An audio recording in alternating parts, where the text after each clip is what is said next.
ভাই একটু দাঁড়ান। ভাই তো মাশাল্লাহ অনেক সুন্দর ও স্মার্ট ও শিক্ষিত মনে হচ্ছে। ধন্যবাদ ভাই। দেখেন, আমি আপনার ধন্যবাদ পাওয়ার জন্য কথাগুলো বলছি না। আপনি একটু আগে কি করলেন? এই যে হেঁটে আসার সময় চিপসটা খেয়ে চিপসের প্যাকেটটা যে রাস্তায় ছুঁড়ে মারলেন, দেখেন পরিবেশটা অনেক সুন্দর না? জি জি, অনেক সুন্দর। তো আপনি যে কাজটা করেছেন এটা কি সুন্দর হলো?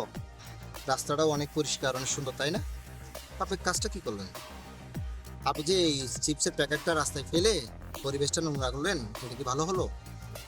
আচ্ছা ভাই, সিটি কর্পোরেশন অফিস থেকে এগুলো বলার জন্য কি আপনাকে টাকা দিয়ে রেখেছে? দেখেন, আমাকে সিটি কর্পোরেশন থেকে টাকা দিয়ে রাখে না, কিন্তু আমি একজন দেশের নাগরিক। আমরা যদি আমাদের পরিবেশকে যদি সুন্দর না রাখি তাহলে কে রাখবে? আমাদের ভবিষ্যৎ প্রজন্ম কি শিখবে?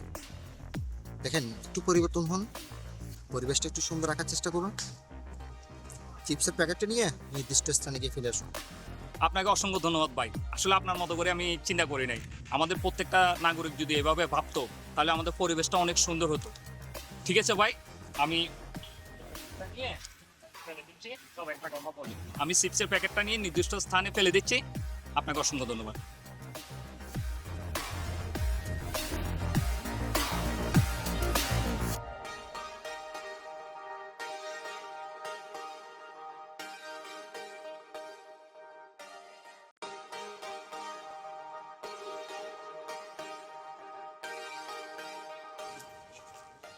এই যে ভাই ভাই, একটু দাঁড়ান।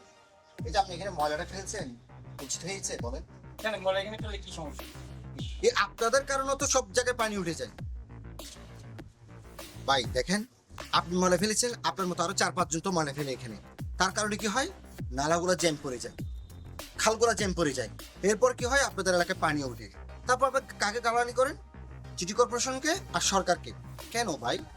আপনাদের কারণে তো সব জায়গায় পানি উঠতেছে, নালাগুলো জ্যাম পড়ে যাচ্ছে। প্লিজ দয়া করে আপনি ময়লাটা নিয়ে বাইরে ফেলুন, ডাস্টবিনে গিয়ে ফেলুন। ভাই ঠিক আছে ভাই, আমি ডাস্টবিনে যে ময়লা ফেলছি। ভাই আপনাকে সেলুট, এভাবে সচেতন হতে হবে প্রতিটি নাগরিক।